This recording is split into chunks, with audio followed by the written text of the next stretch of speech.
desafios atuais e as perspectivas para as próximas 3 décadas da Constituição Federal. Lei é um dado que tem a autoridade íncita, decorrente da sua própria natureza e, portanto, é para ser cumprida.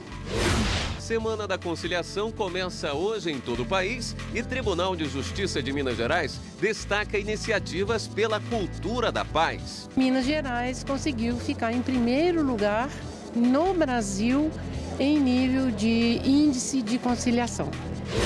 O Conselho Nacional de Justiça vai divulgar ranking da transparência nos tribunais. A transparência pública é criar, de fato, métodos afirmativos de transparência da gestão da coisa pública.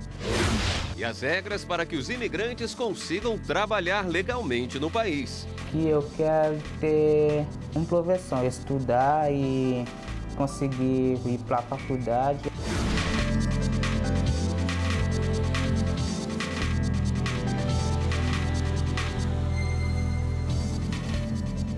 Olá, boa noite. Boa noite. Começou hoje a Semana Nacional da Conciliação. Até sexta-feira, tribunais de todo o país estarão trabalhando para incentivar a solução de conflitos e evitar a judicialização das demandas. Esta é a 13ª edição do evento e o objetivo é ultrapassar a marca de 2017, quando foram realizadas mais de 320 mil audiências. Em Belo Horizonte, o Tribunal de Justiça de Minas Gerais mais uma vez se destacou nas iniciativas em prol da cultura da paz. A cerimônia de abertura da Semana Nacional da Conciliação colocou em destaque a importância da solução consensual adotada em todo o estado. Minas Gerais conseguiu ficar em primeiro lugar no Brasil em nível de índice de conciliação. Então já é um sucesso, nós não podemos deixar de aderir a ele e de dar continuidade. Para a Semana da Conciliação deste ano, aqui em Minas, foram agendadas mais de 50 mil audiências. Em comparação com o ano passado, este número indica um aumento de 15% do total de atendimentos. A desembargadora Daldice Maria Santana de Almeida, do Conselho Nacional de Justiça, prestigiou a cerimônia. Para ela, o evento simboliza o que a deusa da justiça representa: atuação não só pela espada, mas também pela balança. Não apenas impor uma solução, mas também construir uma solução, né? Quando impõe, é o juiz que força aquela solução, então ele impõe. E ao impor, gera insatisfação para quem foi vencido. E quando ele oferece as outras portas de solução construída pelas próprias partes, a tendência é que elas próprias se sintam partícipes e ficam satisfeitas com aquela solução. Todas as 296 comarcas de Minas Gerais participarão da campanha. Entre as que possuem maior quantidade de audiências agendadas estão Montes Claros e Juiz de Fora. No evento de abertura também foi lançada a expansão do Centro de Reconhecimento de Paternidade e a implantação do projeto Mãos Dadas, que terá sua versão piloto testada em Itabira. É um projeto que fará regularizações fundiárias urbanas. As regularizações fundiárias urbanas, elas devolvem a dignidade às pessoas, dando a elas uma moradia, dando a elas a possibilidade de buscar um financiamento para a construção ou reforma das suas casas, enfim, tem um grande alcance social. O Conselho Nacional de Justiça vai divulgar o ranking da transparência. A ideia é mostrar o que o tribunal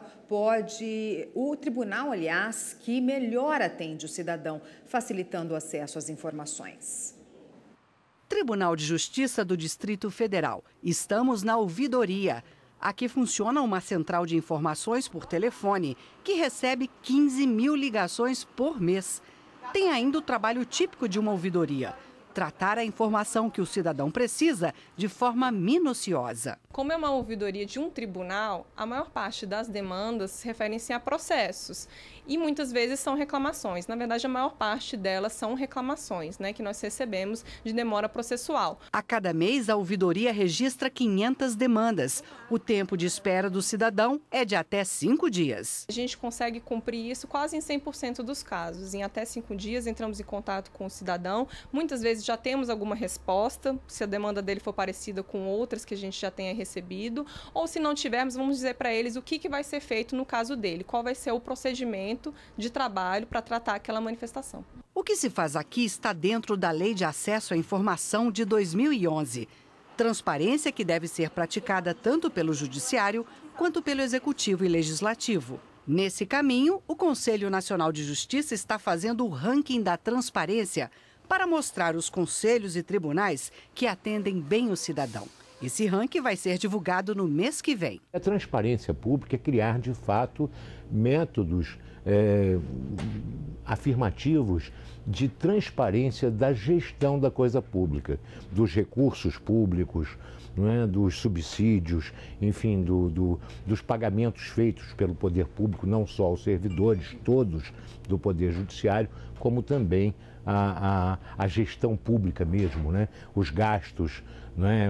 As licitações, enfim, toda essa forma de atuação do poder público. E esse é o objetivo do ranking da transparência estabelecido pelo Conselho Nacional de Justiça. A Justiça começou hoje mais uma série de depoimentos com as testemunhas de defesa dos acusados pela queda da ciclovia Tim Maia em São Conrado, zona sul do Rio, em abril de 2016. Os depoimentos começaram por volta das 2 da tarde no Tribunal de Justiça do Rio. No processo, 14 réus respondem pelo homicídio culposo de Eduardo Marinho Albuquerque e Ronaldo Severino da Silva, vítimas da queda da estrutura. Nesta segunda-feira, o juiz da 32ª Vara Criminal do Rio ouviu novamente as testemunhas indicadas pelas defesas de funcionários da empresa GeoRio, que gerenciava a obra. O Superior Tribunal de Justiça derrubou uma decisão que impediu o início da execução da pena de 2 réus condenados por crimes contra o sistema financeiro. Desde fevereiro de 2016, o Supremo Tribunal Federal admite o início da execução da pena após condenação em segunda instância. A partir de então, o Superior Tribunal de Justiça tem seguido o mesmo entendimento. Esta advogada explica que a decisão do Supremo tem sido aplicada pelos demais tribunais. Com essa decisão do Supremo, você confirmou esse posicionamento já aqui da Justiça aqui embaixo. Então, o que estava acontecendo lá em cima já vem confirmando uma tendência do que vem se operando já aqui embaixo. Mas o Tribunal Regional Federal da Terceira Região impediu o início da execução da pena imposta a 2 réus condenados em segunda instância por crimes contra o sistema financeiro nacional. O Tribunal de Segunda Instância entendeu que a decisão do Supremo Tribunal Federal sobre esse tema não possui efeito vinculante e que, nesse caso, o acórdão condenatório deixou claro que o mandado de prisão só poderia mesmo ser expedido após o trânsito em julgado. O Ministério Público Federal recorreu ao STJ. O relator do caso, o ministro Jorge Mussi, afirmou que essa determinação não se sobrepõe à jurisprudência das Cortes Superiores, que admite a execução da pena após condenação em segunda instância. A 5ª turma restabeleceu a decisão da Vara Criminal de São Paulo e determinou a execução da pena de 6 anos de prisão em regime semiaberto. Os Ministérios Públicos Federal e Estadual recomendaram à Secretaria de Educação e a representantes de universidades na Bahia que sejam adotadas medidas para garantir a liberdade de pensamento nas instituições de ensino. O objetivo é evitar que professores e alunos sejam ameaçados ou censurados por causa de divergências políticas ou ideológicas. No documento, procuradores e promotores destacam a intenção de alguns políticos de controlar o conteúdo aplicado em sala de aula e as ameaças que alunos e professores têm sofrido dentro das universidades por conta de divergências políticas e ideológicas. Está na Constituição Federal, no artigo 206. O ensino deve ser ministrado com base na liberdade de aprender, ensinar, pesquisar e divulgar o pensamento. Para o Ministério Público, tentar impedir que os estudantes opinem sobre qualquer assunto é censura e violação da Constituição. Ter a liberdade de expressão na universidade é imprescindível, né? Qualquer ideia de não poder exprimir a sua opinião, contanto que ela não fira a individualidade do outro, tem que ser algo sempre garantido pelo Estado, pela universidade, por todos aqui dentro. Se você tirar a discussão de política e de ideologia, você também vai jogar no lixo alguns cursos de ciências sociais, ciência política, relações internacionais, até o direito mesmo. Todos os cursos são construídos nessas bases de discutir essas questões, tanto políticas quanto ideológicas. As instituições têm 10 dias para responder se vão ou não acatar a recomendação. Caso aceitem, devem enviar um cronograma ao Ministério Público com as medidas a serem adotadas. E daqui a pouco, como os imigrantes conseguem viver e trabalhar legalmente no país. São jovens solicitantes de refúgio, jovens refugiados que aqui chegaram, que aqui se integram, que aqui recomeçam as suas vidas e tudo que precisam é de uma oportunidade.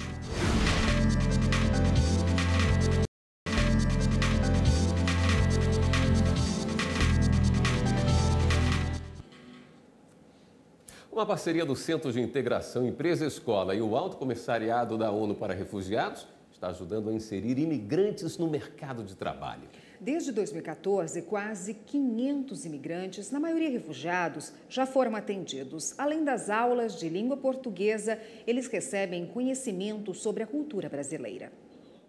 Aprender um novo idioma, compreender a cultura do lugar, recomeçar num país diferente, são desafios constantes para os imigrantes que buscam uma vida melhor fora do local de origem. Para facilitar essa adaptação, aqui no Brasil, eles contam com o apoio de instituições como o IMDH, Instituto Migrações e Direitos Humanos, e a Acnur, órgão das Nações Unidas para os Refugiados. São jovens solicitantes de refúgio, jovens refugiados que aqui chegaram, que aqui se integram, que aqui recomeçam as suas vidas e tudo que precisam é de uma oportunidade. A documentação e o emprego são fundamentais para que os imigrantes consigam se estabelecer no país. O CIEE, Centro de Integração Empresa-Escola, é uma alternativa para encurtar o percurso até o mercado de trabalho. Uma parceria recente entre Acnur e CIEE, com o apoio do IMDH, ajudou jovens estrangeiros a encontrar essa saída. A gente não consegue trabalhar sozinho, então tanto com as instituições que atendem, né, e não só no antes da inserção, mas também no decorrer do processo, né, depois que eles já estão nos programas, para que continuem, né, e tenham um bom aproveitamento, um bom desempenho, uma boa experiência dentro dos programas, né. O haitiano Harold foi um dos beneficiados. Ele e a família estão no Brasil há 5 anos. O jovem teve dificuldade de conseguir trabalho sozinho, mas depois de inserido no programa Jovem Aprendiz do CIEE, logo conseguiu um estágio. Que eu quero ter uma profissão, estudar e conseguir ir para a faculdade e aprender uma profissão para mim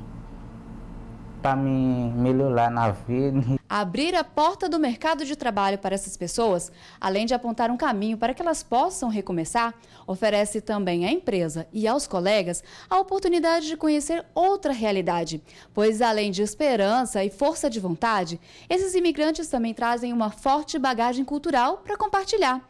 Uma troca de experiência benéfica para os dois lados. Ter alguém com outro idioma e ele está tentando aprender o brasileiro, o idioma do Brasil, né? E trazer a cultura dele para nós é muito importante. E nós tentando fazer com que ele fique junto conosco cada vez mais. Quanto mais empresas se dispuserem a acolher esses jovens imigrantes ou refugiados encaminhados pelo CIE, mas que são desse universo que nós atendemos, é um grande benefício que trazem para a sociedade, para as famílias e, sobretudo, para os jovens.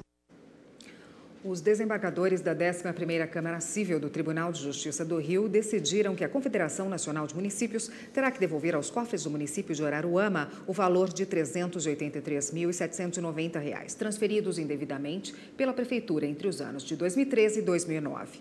A Confederação chegou a alegar que pouco mais de 99 mil recebidos corresponderam ao pagamento de contribuição associativa e os 284 mil restantes a serviços prestados. Os magistrados acompanharam por unanimidade o voto do relator, desembargador Otávio Rodrigues, que destacou o fato de não haver lei municipal autorizando esse repasse, além da Confederação não ter comprovado os serviços prestados.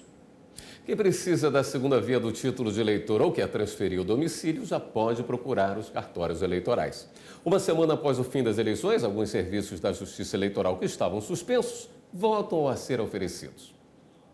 Bastou os cartórios retornarem com os serviços da Justiça Eleitoral para a movimentação ficar intensa. Neste do Núcleo Bandeirante, no Distrito Federal, a rotatividade foi grande. A gente já recebeu mais ou menos 100 pessoas só de meio-dia para esse horário e os cartórios estão bem movimentados. Vários serviços da Justiça Eleitoral estavam suspensos desde o dia 10 de maio por causa das eleições gerais. A partir de agora, os cartórios voltam a realizar o alistamento eleitoral, a transferência de domicílio, a revisão de dados cadastrais, a emissão da certidão de quitação eleitoral e da segunda via do título. Também foram reiniciados os serviços de pré-atendimento via internet para requerimento de alistamento, transferência e revisão de dados cadastrais por meio do Título Net. Eu vim regularizar o título, né? Era de outro estado, acabei não votando nessas eleições por conta da viagem, fiquei impossibilitada. Semana passada busquei para pagar a multa e hoje rapidinho resolvi todo o processo, aí já estou com o título certinho. Para todos os serviços que voltam a ser oferecidos, o eleitor precisa levar aos cartórios um documento oficial com foto. A exceção é para quem vai tirar o título de eleitor pela primeira vez. Nesse caso, não serão aceitos o passaporte nem a carteira de habilitação, caso esses documentos não contenham todos os dados de qualificação do eleitor. O Cadastro Nacional de Eleitores também foi reaberto. Ele é nacional, todo mundo é o mesmo cadastro para o Brasil inteiro. Então ele fecha, até mesmo em anos que em Brasília não tem eleição, que aqui só tem justificativa, até nesses anos o cadastro é fechado e só retorna depois do segundo turno. Será que o Brasil vai conseguir reduzir pela metade o número de acidentes e mortes nas estradas até 2020? Esse foi um acordo feito com a ONU. Uma campanha da Polícia Rodoviária Federal e do Ministério da Segurança busca diminuir essas ocorrências. Garçom, traz uma saideira aqui pra gente pegar a estrada e curtir a festa. Isso, aproveita e traz a senha do Wi-Fi pra ele também. Pra chamar alguém pra levar ele. Gente, beber e dirigir não dá, né? Colocar a vida de todo mundo em risco? Larga que você estraga a festa. A gente faz de tudo pra prevenir acidentes nas estradas. Se for beber, não dirija. Pegar a estrada exige sempre atenção e responsabilidade. A ideia da campanha é educar os motoristas. Dados divulgados pela Polícia Rodoviária Federal referentes aos 9 primeiros meses de 2018, comparado ao mesmo período do ano passado, apontam que este ano o número de acidentes graves foi 7% menor. Houve também redução no número de feridos em 10%, de mortos em 15% e de acidentes em 22%. Ainda de acordo com os dados, entre 2011 e 2018, houve uma redução de 35% no número de acidentes com vítimas nas rodovias federais do Brasil. A falta de atenção, a desobediência às normas de trânsito e também o uso do celular ao volante são as principais causas de acidentes com mortes. Para reduzir pela metade o número dessas ocorrências nas estradas federais até 2020, o Brasil firmou um acordo com a ONU. O Brasil tem a 4ª maior rede rodoviária do mundo. A fiscalização feita pelos policiais rodoviários engloba a apreensão de drogas, de armas e munição. Para atingir a meta da ONU, está prevista a contratação de 500 policiais rodoviários federais que terão a tecnologia como aliada na fiscalização das estradas. O policial, quando exerce a sua função, tira ali o seu plantão na rodovia, ele já recebe todo um planejamento operacional nos pontos críticos, onde que eles têm que colocar a viatura, fiscalização, fazer fiscalização de etilômetro, fazer fiscalização com radar, pois a PRF, por ter um sistema informatizado, facilita a extração de dados e trabalhar com o núcleo de estatística e com o núcleo de ciência de dados. Isso é que direciona, muitas vezes, e otimiza o nosso pouco efetivo para essas ações pontuais e com esse emprego de tecnologia. E você vai ver daqui a pouco no Jornal da Justiça.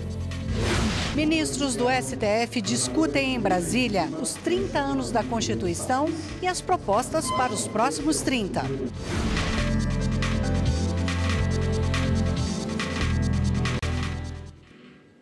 A comitiva da Comissão Interamericana de Direitos Humanos está no Brasil e até a próxima segunda-feira, dia 12, vai percorrer 8 estados. Hoje a comitiva se reuniu com o presidente do STF, o ministro Dias Toffoli.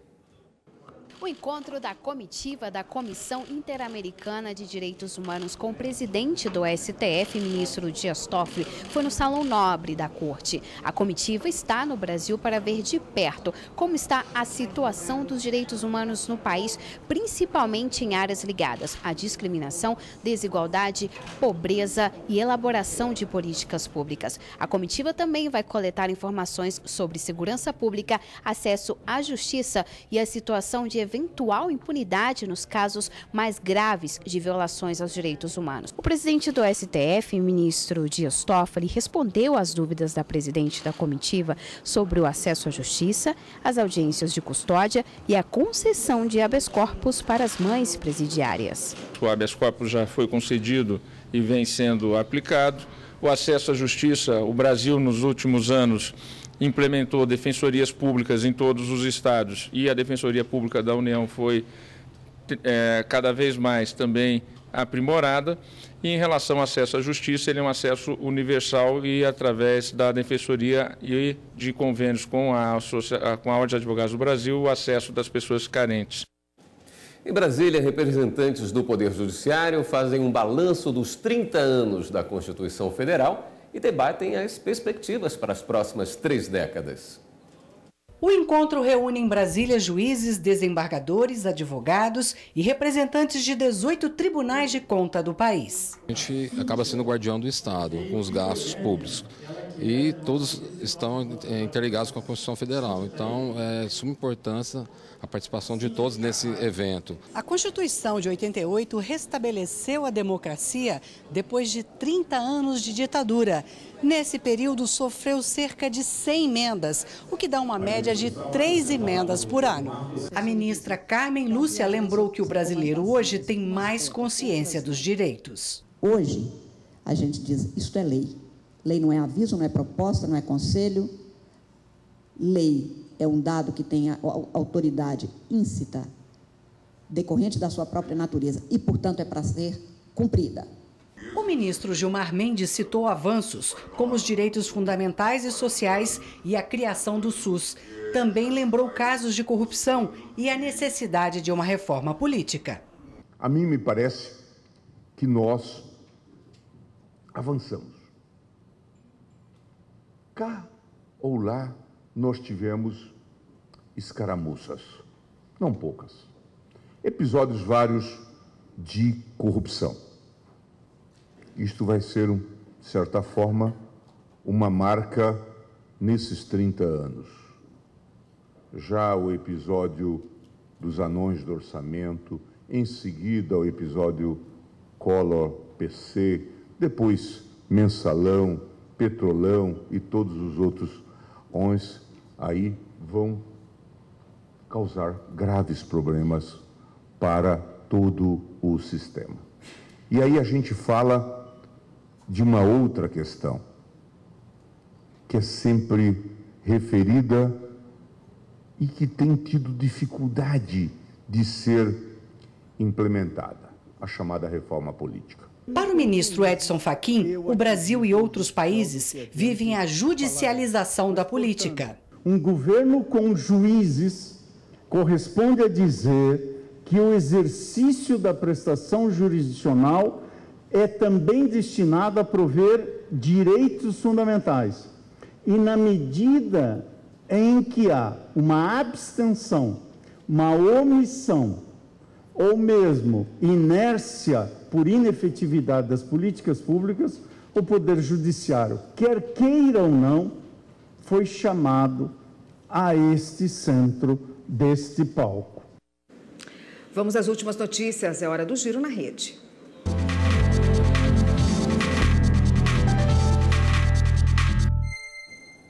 Quem está hoje na redação do Jornal da Justiça é a repórter Adriana Cardoso. Oi, Adriana, boa noite. Conta pra gente quais são as últimas notícias.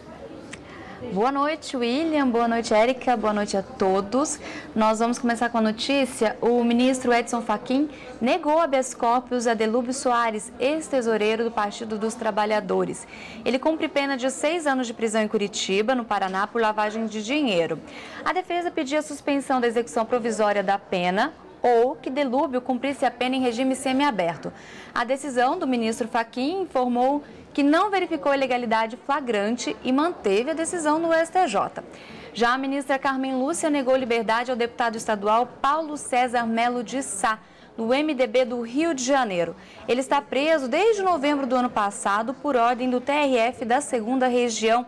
Ele é acusado de supostos crimes de corrupção. Anteriormente, a defesa do parlamentar recorreu ao STJ, alegando que a prisão é ilegal. Lá, o pedido também foi negado. E a Procuradora-Geral da República, Raquel Dodge, questiona aqui no STF uma norma do Estado do Rio de Janeiro referente ao Programa de Atenção às Vítimas de Estupro. Essa norma determina que, obrigatoriamente, as vítimas do sexo feminino menores de idade sejam examinadas apenas por perito legista mulher. Raquel Dodge quer que essa norma seja alterada para que, sempre que possível, as vítimas do sexo feminino sejam examinadas por mulheres legistas. Segundo a procuradora, da forma como está, do jeito que a norma é imposta, legistas plantonistas não estão realizando as perícias no tempo adequado, o que atrapalha o curso penal. O relator será o ministro Edson Fachin e ele recomendou a apreciação urgente do caso e solicitou a inclusão do processo na pauta de julgamentos do plenário. Só lembrando que todas as notícias do Jornal da Notícia estão no YouTube. É só você acessar TV Justiça Oficial. Érica, William, boa noite. Obrigada, Adriana. Boa noite. O Jornal da Justiça, 2ª edição de hoje, fica por aqui. Boa noite para você. Boa noite. A gente se vê novamente amanhã. Até lá.